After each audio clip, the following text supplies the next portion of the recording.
Everyone, welcome back to my channel. This is Shreya. और अगर आप एमबीए के स्टूडेंट हैं या स्ट्रैटेजिक मैनेजमेंट को exam of point of view से इजी लैंग्वेज में समझना चाहते हैं तो आप बिल्कुल सही जगह पर हैं। आज हम स्ट्रैटेजिक मैनेजमेंट के यूनिट 2 को स्टेप बाय स्टेप कवर करेंगे। इस यूनिट में हम environmental scanning, internal appraiser, external appraiser, VRIO framework, Porter's 5 force models, building block of competitive advantage और बहुत से इंपॉर्टेंट टॉपिक को सिंपल एग्जाम्पल के साथ समझेंगे। इस वीडियो को एंड तक आपको ये टॉपिक्स रिवाइज करने के लिए अलग से नोट्स देखने की भी ज़रूरत नहीं पड़ेंगी। तो बिना किसी डिले के लेट्स स्टार्ट यूनिट 2। तो our topic is environmental appraisal. तो आज हम देखेंगे कि इन्वायरमेंटल अप्राइजल क्या होता है। ये एक प्रोसेस होती है एनालाइज और evaluating the internal and evaluating the external environmental of the organisation to identify the opportunity and threat and to formulate effective strategies. ये वह प्रोसेस है जिसमें कंपनी अपने आसपास के इन्वायरमेंट का इवोल्यूशन करती है ताकि यह समझ सके कि कौन से फैक्टर उसके काम के हैं और कौन से उसको अफेक्ट कर रहे हैं। तो यही बताता है हमारा इन्वायरमेंटल अप्राइजल। तो अब हम देखेंगे क्या होती है importance of the environmental appraisal. तो इन्वायरमेंटल अप्राइजल की कुछ इम्पोर्टेंस हैं। पहला तो है हमारा identify opportunity, help in find new opportunity growth के लिए नई अपॉर्चुनिटी को फाइंड करने में मदद करना। Recognise threats, help in identify risk and challenges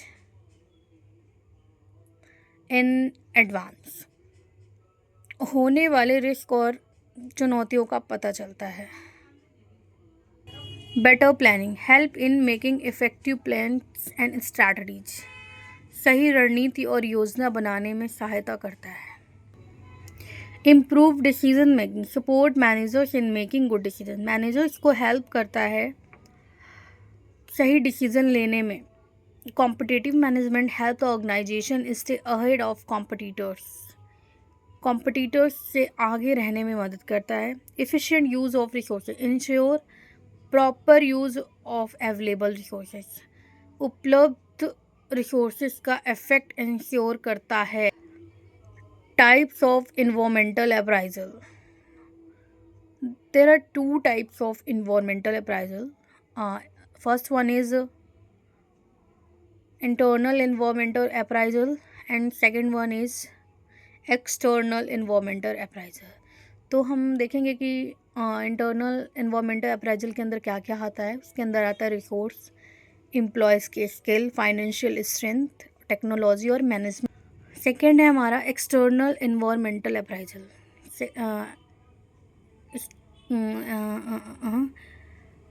उसमें आते हैं customer, competitors, government policies, economic, social and technological factors.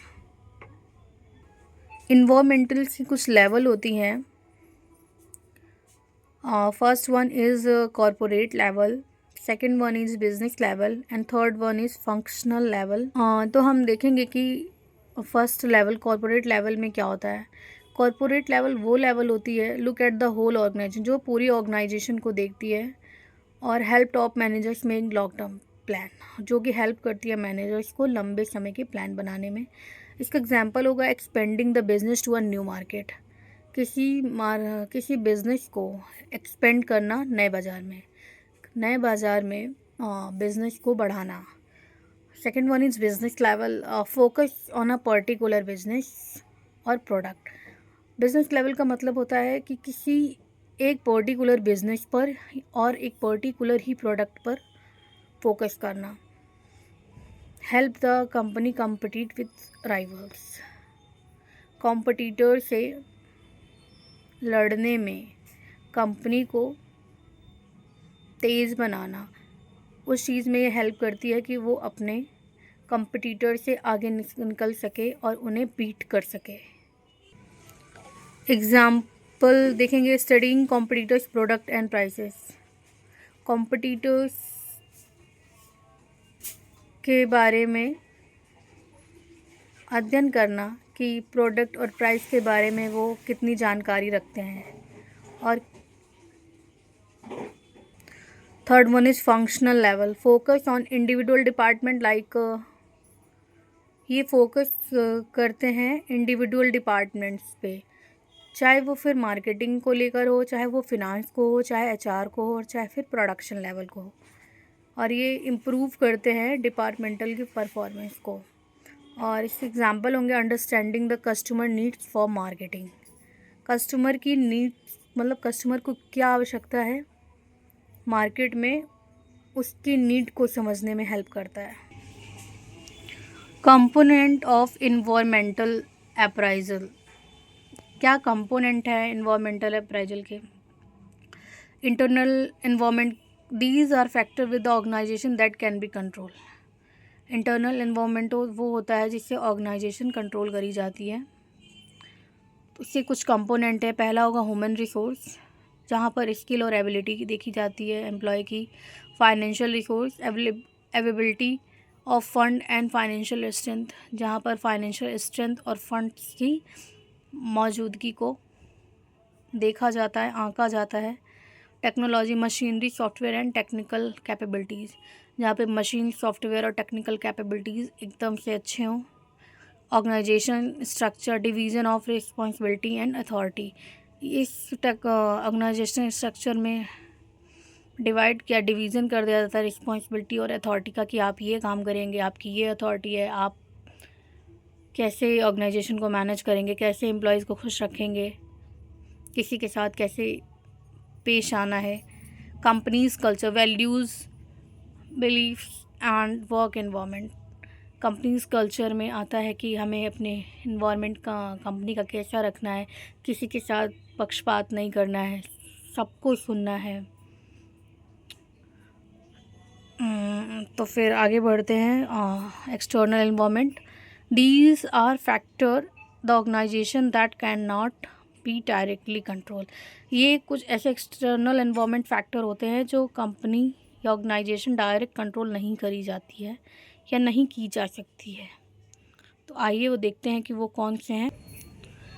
Customer, पहला होगा customer, people who by the product and service, customer वो होते हैं जो हमारी सर्विस को, प्रोडक्ट को ख़रीदते हैं। Competitor, other firm offering similar product, competitor वो होते हैं जैसे हमारी शॉप में कपड़े मिलते हैं तो हमारे बगल वाले ने भी कपड़े की दुकान खोल ली और वो हमसे कम रेंज में भी, तो जाहिर सी बात है जहाँ इंसान को सिमिलर प्रोडक्ट कम रेंज में मिलेगा तो वो वहीं जाएगा। तो ये हमारे लिए कॉम्पिटिटर हो गया। Supplier, providers of raw materials and service, जो हमें रॉ मटेरियल प्रोवाइड कराता है उसे सप्लायर बोलते हैं। Government policy, law, rules and regulation, जो लॉ, रूल्स और रेगुलेशन है वो गवर्नमेंट पॉलिसी के अंदर आते हैं कि आपको ऑफिस इतने बजे आना है, इतने बजे छुट्टी होगी, इतने बजे लंच होगा। तो हर ऑर्गेनाइजेशन के कुछ अपने नियम और कानून होते हैं। Economic factor, inflation, interest rate and economic growth, economic factor वो होते हैं जहाँ पर महंगाई, इंटरेस्ट रेट और इकोनॉमिक की ग्रोथ बताई जाए। और technological factor, new invention and technological change, जहाँ पर न्यू इन्वेंशन और टेक्नोलॉजिकल का यूज़ हो, जहाँ पे टेक्नोलॉजी, नई नई टेक्नोलॉजी में बताई जाए, नए नए इन्वेंशन किए जाएं, वही टेक्नोलॉजिकल फैक्टर है। प्रोसेस ऑफ इन्वायरमेंटल अप्राइजल, क्या इन्वायरमेंटल अप्राइजल के प्रोसेस हैं? तो स्कैनिंग होता है पहला, दूसरा मॉनिटरिंग, तीसरा फॉरकास्टिंग, चौथा असेसमेंट, पांचवा स्ट्रैटेजिक मेकिंग। क्या होता है scanning? Collect the information about the business environment, मतलब किसी भी बिजनेस या बिज़नेस के बारे में इंफॉर्मेशन कलेक्ट करना, मतलब उसको स्कैन करना, उसकी पूरी जानकारी निकालना, scanning. Monitoring, keep watching change in the environment, निगरानी रखना कि इन्वायरमेंट में क्या चेंज आ रहा है, कैसा किसका बिहेवियर है, कौन सा एम्प्लॉय अच्छा काम कर रहा है, कौन सा नहीं कर, यही मॉनिटरिंग है। Forecasting, predict future opportunity and problem, भविष्य में आने वाली प्रॉब्लम्स, अपॉर्चुनिटी उसको प्रिडिक्ट करना, पहले से ही उसको ठीक करने का सॉल्यूशन निकाल। Fourth one is assessment, analyse the effect of the environmental factor on the business. Business में क्या क्या एनवायरमेंटल फैक्टर हो रहे हैं और क्या प्रभाव पड़ रहा है, उनको एनालाइज करना। Strategy making, prepare plans and strategy based on analyse. Plans prepare करना, जो भी एनालाइज करने के बाद निकला है सॉल्यूशन, उसको प्रिपेयर करना, उसकी स्ट्रैटेजी बनाना, स्ट्रैटेजी मेकिंग कहलाता है। इंटरनल इन्वायरमेंट क्या आता है, value, missions and objective, organisational structure, corporate culture, quality of human resource, labour unions, physical resource and technological capabilities. उसी तरह एक्सटर्नल इन्वायरमेंट के अंदर आता है माइक्रो और मैक्रो। माइक्रो में organisation, customers, competitors, market, supplier, intermediates. Macro economic, political, legal, technological, global, socio culture, demographic. तो दोस्तों आज की वीडियो में ये पोर्टर्स 5 मॉडल, इसको हम अपने सेकंड सेमेस्टर में भी पढ़ चुके हैं वैसे हम, लेकिन अब दोबारा इसको रिवाइज करेंगे। तो क्या होता है पोर्टर्स 5 फोर्स मॉडल। तो porters 5 force model is a frame, ये एक फ्रेम है जो बताता है कि किसी इंडस्ट्री में कितना कंपटीशन है और कंपनी कितना प्रॉफिट लाभ कमा सकती है। मतलब कि कंपटीशन होते हुए भी कंपनी कितना प्रॉफिट और कितना लाभ कमा सकती है। तो इसके 5 पार्ट बताए गए हैं। पहला बताया गया थ्रेट ऑफ न्यू एंट्रेंट, उसी तरह सेकंड बताया गया bargaining power of buyers, third is bargaining power of supplier and fourth is threat of substitute product. Fifth and last one is competitive rivalry. तो चलिए अब हम इसको वन बाय वन करके डिस्कस करते हैं कि क्या होता है। पोर्टर्स 5 मॉडल हमें ये बताता है कि किसी इंडस्ट्री के बीच में रह के, कंपटीशन के बीच में रहकर एक कंपनी कितना प्रॉफिट अर्न कर सकती है। तो इसी तरह उसमें बताया गया है पहला बताया गया है threat of new एंट्रेंट। Threat of new एंट्रेंट का मतलब होगा नई कंपनी का बाज़ार में आना। जैसे आजकल देखा है कि ऑनलाइन प्लेटफॉर्म पर डेली नई कंपनियां आती रहती हैं और अपना बिजनेस करती हैं, बहुत ईज़िली इंटर कर जाती हैं, ना ज़्यादा खर्च भी नहीं होता कुछ भी, और अपना बिजनेस शुरू कर लेती हैं। तो और ये एक तरह से कंपटीशन भी बढ़ाती हैं। नई कंपनी का बाज़ार में आना, अगर नई कंपनी आसानी से आ जाती है तो कंपटीशन तो बढ़ता है, पुराने लोगों के बीच में कंपटीशन ऑटोमेटिक बढ़ जाता है। तो first one easy for new companies एंट्रेंट, और ये बहुत आसान होता है कि नई कंपनियां बहुत ही आसानी से मार्केट में एंटर कर जाएं।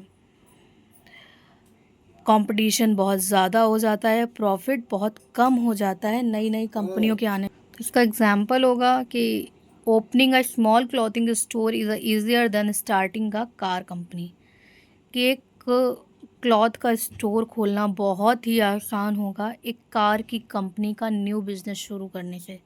इसी तरह के छोटे छोटे बिज़नेस जो आसानी से मार्केट में एंटर कर जाते हैं, ये बड़े बड़े कंपनी वालों के लिए बहुत ही ज़्यादा कॉम्पिटिटिव कर देते हैं, बहुत ही ज़्यादा ख़तरनाक साबित हो जाते हैं, और उनका प्रॉफिट है बहुत कम हो जाता है और कंपटीशन बहुत ही ज़्यादा बढ़ जाता है।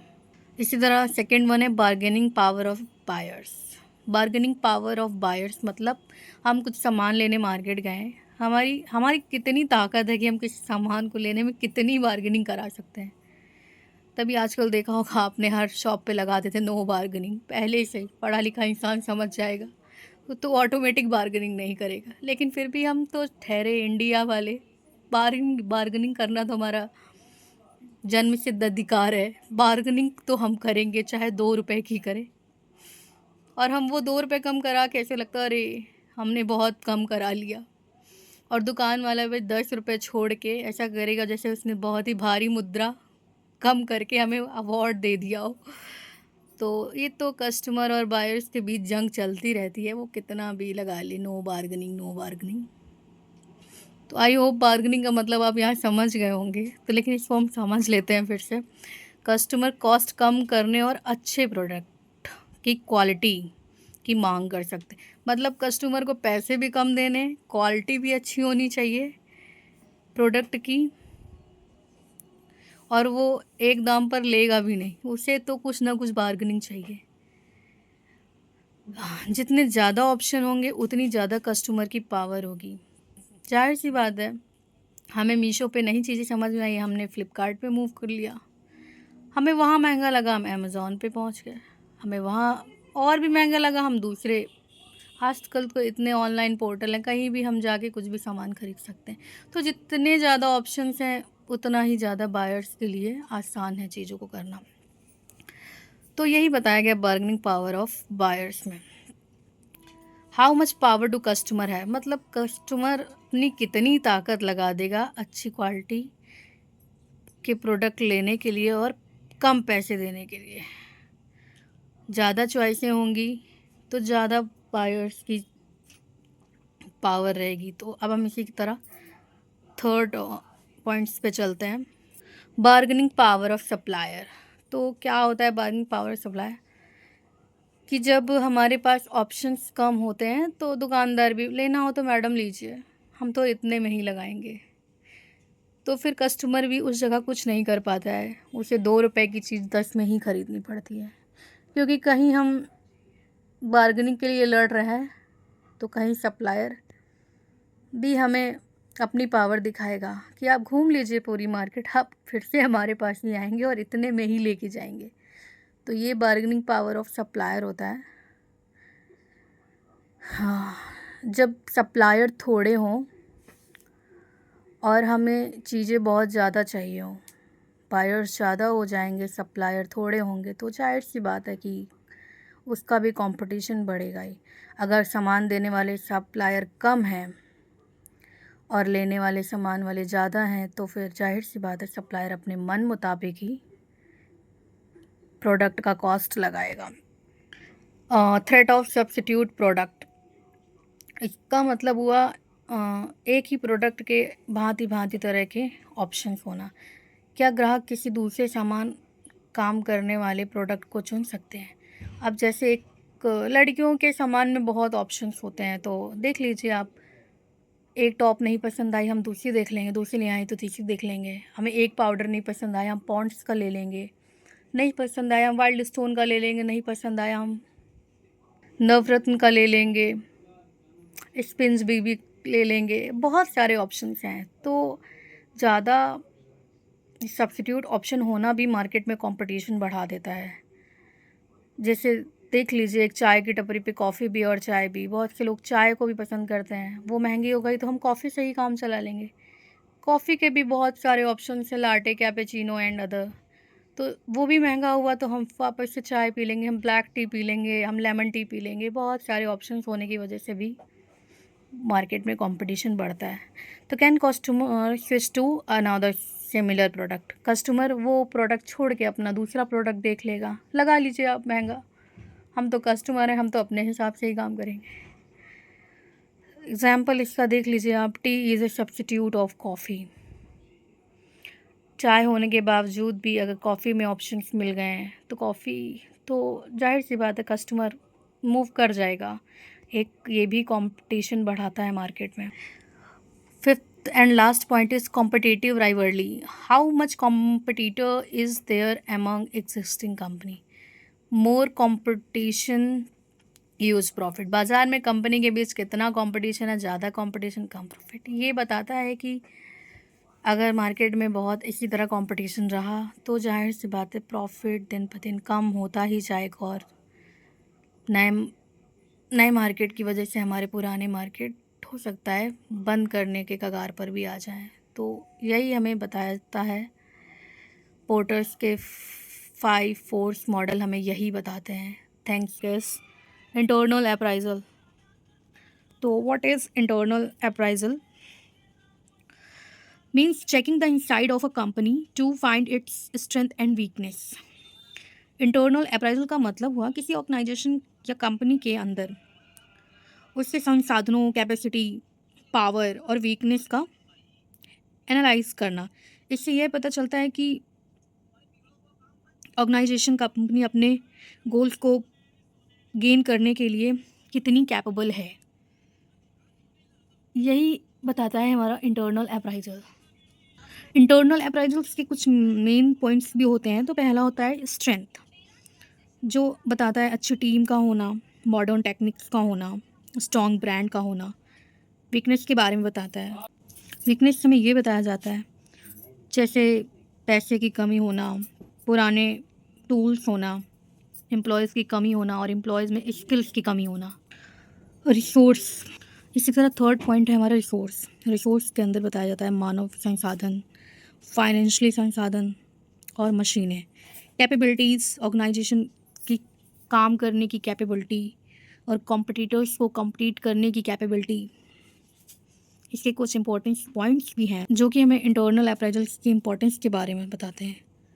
इसमें हमें ऑर्गेनाइजेशन की वीकनेस और स्ट्रेंथ के बारे में पता चलता है। ये हमें सही स्ट्रैटेजी बनाने में मदद करता है। रिसोर्सेज को कैसे यूज करना है, बेटर यूज करना सिखाता है। कॉम्पिटिटर्स से कैसे कम्पीट करना है उसमें हेल्प करता है। 9M framework. तो what is 9M framework? It is 9M framework tool. It is used to analyze the important internal resource of a company for better planning and information. 9Ms एक management tool है जिसका उपयोग किसी organisation के internal resource का analysation करने के लिए किया जाता है। ये बताता है कि ऑर्गेनाइजेशन किन किन मेन रिसोर्सेज के बेस पर काम करता है। तो वो 9Ms क्या हैं, चलिए हम जानते हैं उन्हें। 9Ms आर, तो पहला होगा मैन। मैन के अंदर आते हैं एम्प्लॉयज़ और स्टाफ और worker. Second one is money, इसके अंदर फाइनेंस और फंड। मटेरियल के अंदर रॉ मटेरियल, मशीन्स के अंदर इक्विपमेंट एंड टेक्नोलॉजी, मेथड के अंदर work process and technique, management के अंदर planning and decision making, market के अंदर आता है हमारा customer and market demand, manage के अंदर टाइम मैनेजमेंट, मेजरमेंट के अंदर performance, education and quality control. Next हमारा आएगा organisational appraisal. Is the process of evaluating a company's strength, weakness, resources and performance to improve its effectiveness. Organisational appraisal का अर्थ है किसी ऑर्गेनाइजेशन के परफॉर्मेंस, रिसोर्सेज, स्ट्रक्चर, नीतियों और इफ़िशियंसी का एनालाइज करना। इसका मेन गोल होता है ऑर्गेनाइजेशन के स्ट्रेंथ, वीकनेस और सुधार की आवश्यकता वाले एरिया में अपनी पहचान करना। इसके मेन कंपोनेंट होते हैं organisation structure, human resource, financial resources, technology and equipment, management and leadership, performance evaluation.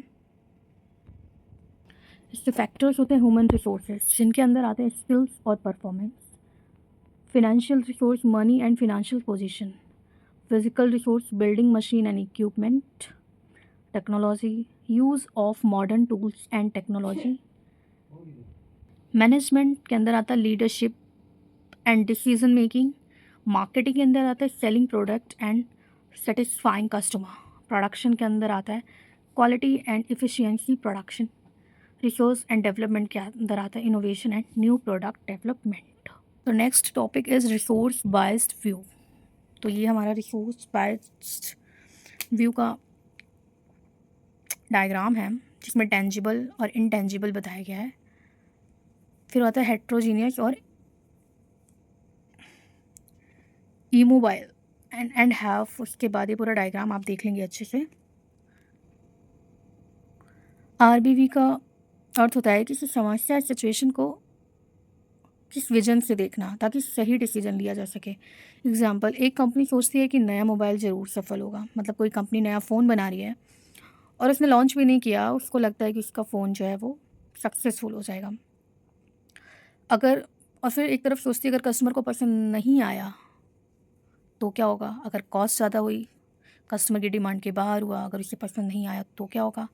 अगर कॉम्पिटिटर बेस्ट मोबाइल लॉन्च कर दे, मतलब कि अगर एक बंदा कंपनी ए है, वो फ़ोन लॉन्च करती है और वो लॉन्च करते ही सोचती है कि ज़्यादा प्राइस में ही हमारा वो फ़ोन कस्टमर को पसंद आएगा। उसी जगह कंपनी भी कम पैसों में अच्छी क्वालिटी का फ़ोन लॉन्च कर देती है। तो एक ही चीज़ को दो विज़न से देखना हमें रिसोर्स बायस व्यू बताता है। इसके अंदर हम यही सीखते हैं। At last VRIO framework. तो क्या होता है VRIO? तो फर्स्टली हम VRIO के मीनिंग को समझेंगे। V का मीन्स होता है वैल्यू, R का मीन्स होता है रेयर, I का मतलब होता है इनिमिटेबल, O का मतलब होता है ऑर्गेनाइज्ड। VRIO फ्रेमवर्क ऐसा मॉडल है जो यह जांचता है कि किसी कंपनी के रिसोर्स उसे कॉम्पिटिटिव एडवांटेज दिला सकते हैं या नहीं। मतलब उसके पास ऐसे रिसोर्सेज अवेलेबल हैं या नहीं जो उसको कंपटीशन लेवल पे कॉम्पिटिट कर सकें। मतलब जो मार्केट में नई टेक्नोलॉजी, नए इनोवेशन चल रहे हैं, उस टाइप के रिसोर्सेज कंपनी के पास हैं या नहीं है, ये VRIO चेक करता है। Valuable does the resource create value. R का मतलब रेयर, इज इट यूनिक और अनकॉमन। I का मतलब imitable, it is difficult for competition. O का मीन्स होगा is the company organised to use the resources effectively. And the next topic is building block of competitive advantage. क्या मतलब है building block का? कॉम्पिटिटिव एडवांटेज में क्या फ़ायदा है? तो building block of competitive advantage are the key factor that help of a company pattern perform better than it's competitor. जब कोई भी कंपनी अपने कॉम्पिटिटर से आगे रहे, मतलब कॉम्पिटिट करके आगे बढ़ रही है और कॉम्पिटिटर से बेटर प्रोडक्ट कस्टमर को प्रोवाइड कर रही है और अच्छी चीज़ें कस्टमर को कम रेंज में प्रोवाइड कर रही है, तो कोई भी कंपनी अपने कॉम्पिटिटर से सुपीरियर वैल्यू और कम कॉस्ट, मतलब कॉस्ट भी कम है, क्वालिटी भी अच्छी दे रहे हैं और कस्टमर भी खुश है, प्रोवाइड करता है। तो कंपटीशन से कम खर्चे में प्रोडक्ट को प्रोड्यूस कर पाना। मतलब जैसे A और B दो कॉम्पिटिटर हैं और दोनों में कॉम्पिटिटर A कम खर्चे में अच्छा प्रोडक्ट प्रोड्यूस कर रहा है, जिससे कस्टमर उससे सेटिस्फाई है, कस्टमर भी खुश हैं और कंपनी भी खुश है। दोनों का काम अपनी जगह चल रहा है। तो company needs to focus on 4 building of competitive advantage. तो कंपनी को ज़रूरत है फोकस करने पे 4 building blocks of competitive advantage के। तो उसमें पहला हमारा जाता है superior efficiency, second one is superior quality, third one is superior innovation and fourth one is superior customer responsive. तो हम एक एक करके पढ़ेंगे कि तो पहला हमारा है superior efficiency.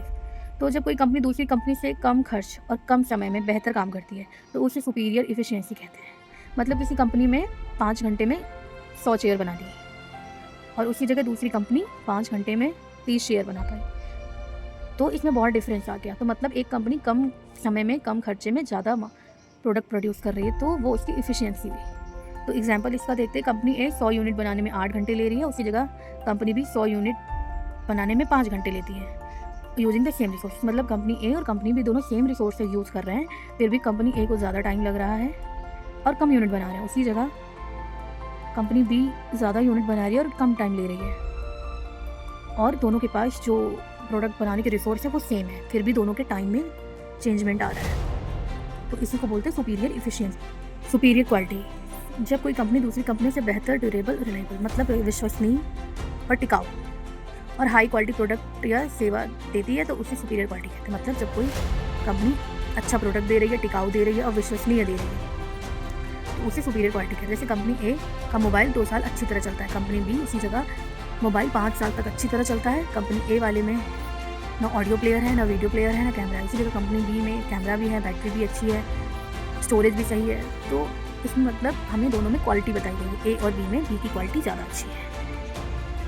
Third is superior innovation, जब कोई कंपनी नई सोच और नई तकनीक का उपयोग करके दूसरों से बेहतर और अलग उत्पाद या सेवाएं बनाती है तो उसे सुपीरियर इनोवेशन कहते हैं। जब कोई कंपनी नई सोच और नई तकनीक मतलब नई इनोवेशन से और नई टेक्नोलॉजी का उपयोग करके दूसरे कॉम्पिटिटर से नया प्रोडक्ट बनाती है तो उसे सुपीरियर इनोवेशन कहते हैं। यहाँ पर इसका मतलब ये हुआ कि हम नई नई टेक्नोलॉजी और इनोवेशन को यूज करके नया प्रोडक्ट बना रहे हैं और ये हमारा सुपीरियर इनोवेशन है। जनरल फीचर्स वाला मोबाइल बनाती है, मतलब कि कंपनी ए नॉर्मल फीचर्स का मोबाइल बनाती है, सीधे company B AI, camera, fast charging, storage और नई बैटरी टेक्नोलॉजी वाला मोबाइल बनाती है। अब तो फ़ोन 5 मिनट में ही चार्ज जाते हैं। बहुत सी ऐसी नई नई टेक्नोलॉजी हैं जो अब पुरानी टेक्नोलॉजी को बीट कर रही हैं, तो यही हमारा सुपीरियर इनोवेशन में बताया गया है।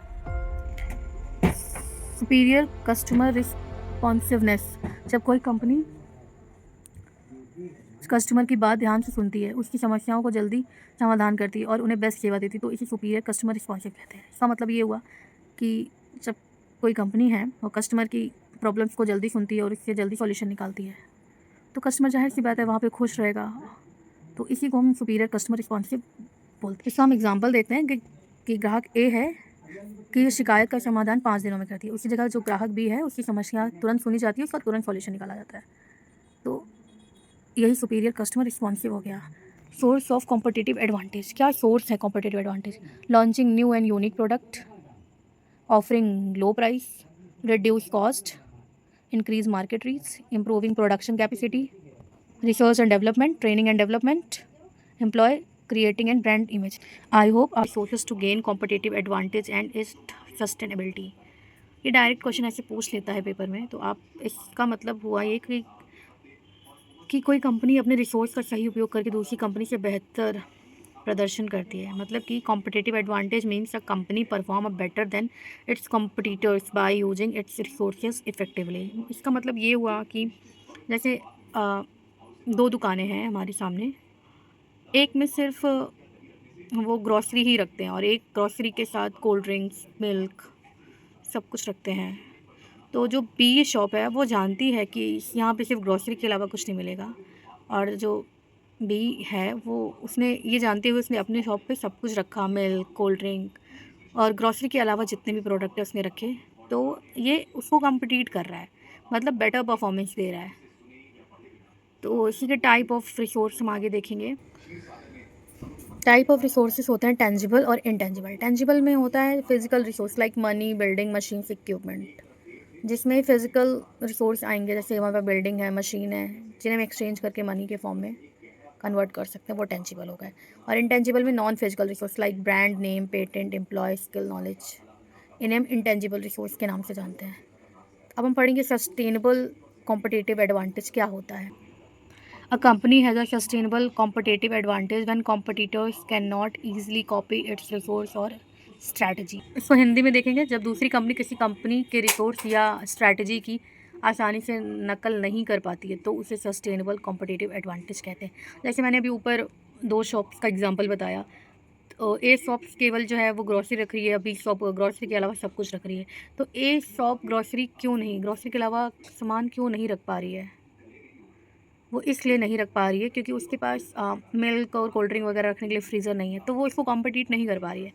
तो इसका मतलब यही हुआ कि वो उसकी नकल नहीं कर पा रही है। तो क्या होता है VRIO फ्रेम, ये वैसे हम पीछे पढ़ चुके हैं, लेट्स हम दोबारा इसको रिवाइज कर लेंगे।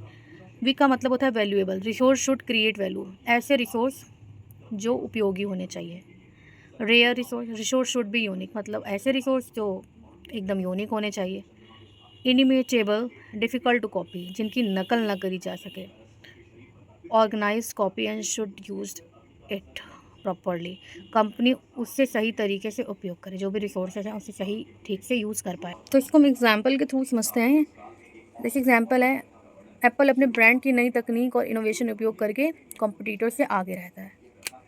Apple use it's brand innovation and technology to stay ahead of competitors. A company can achieve long-term success by using valuable and unique resources effectively.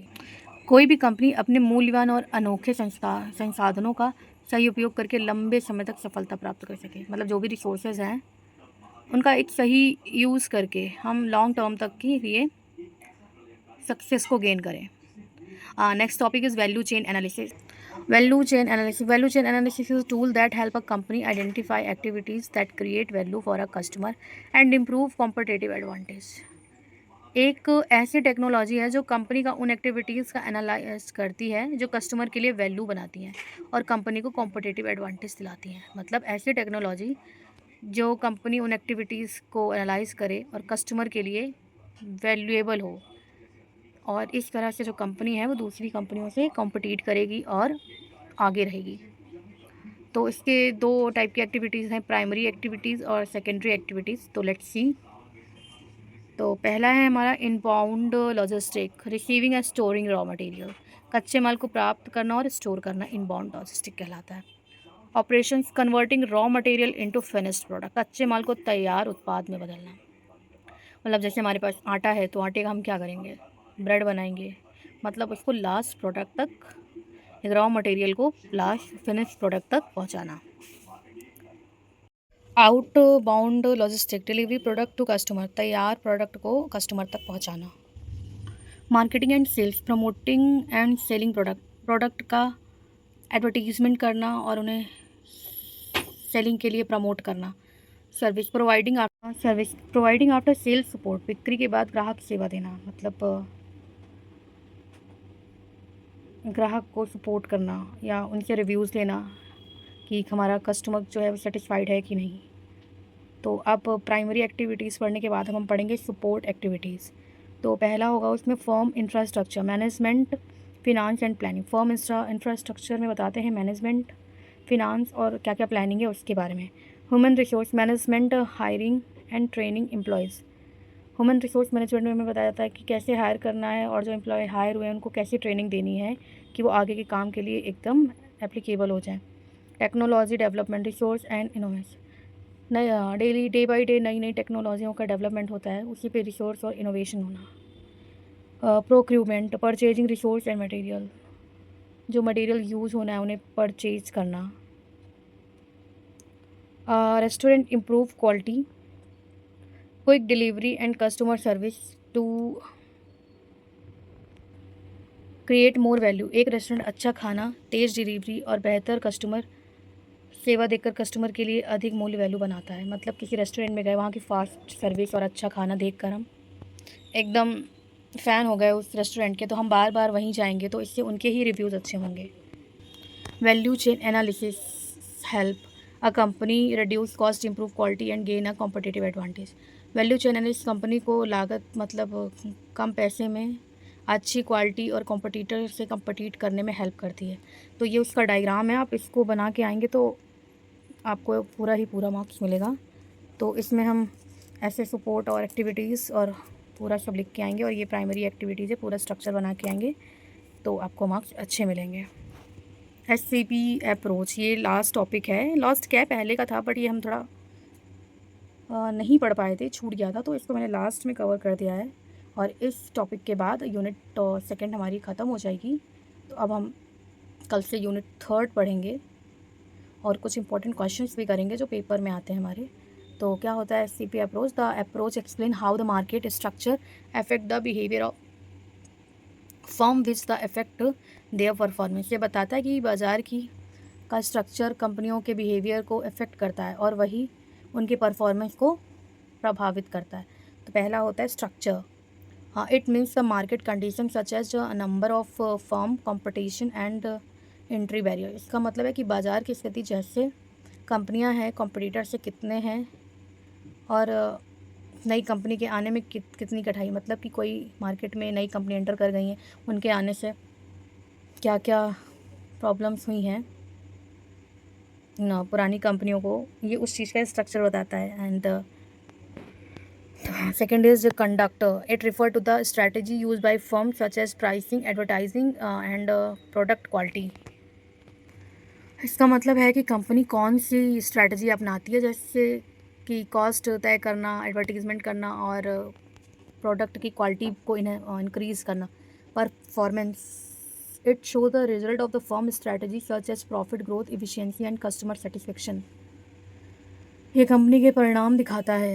Example होगा, if there are many mobile company structure the complete by offering better price and features conduct which increase sales and customer satisfaction performance. अगर mobile की नई कंपनियां हैं structure, तो वे बेहतर कीमत और फीचर देती हैं कंडक्ट, जिससे बिक्री और ग्राहक संतुष्टि बढ़ती है। तो आई होप आपको ये सब चीज़ें समझ में आई होंगी, और जो नहीं आया तो आप मुझे कमेंट में करके पूछ सकते हैं। जल्दी जल्दी आप यूनिट 1 और 2 ख़त्म कर दीजिए, क्योंकि कल से हम यूनिट थर्ड शुरू करेंगे, ताकि आप एकदम बिल्कुल डे बाय डे चलें हमारे साथ। तो आई होप कि आपको सब समझ आ रहा होगा। देन यूनिट 2 यहीं से हमारी ख़त्म होती है। Thanks for watching, bye bye.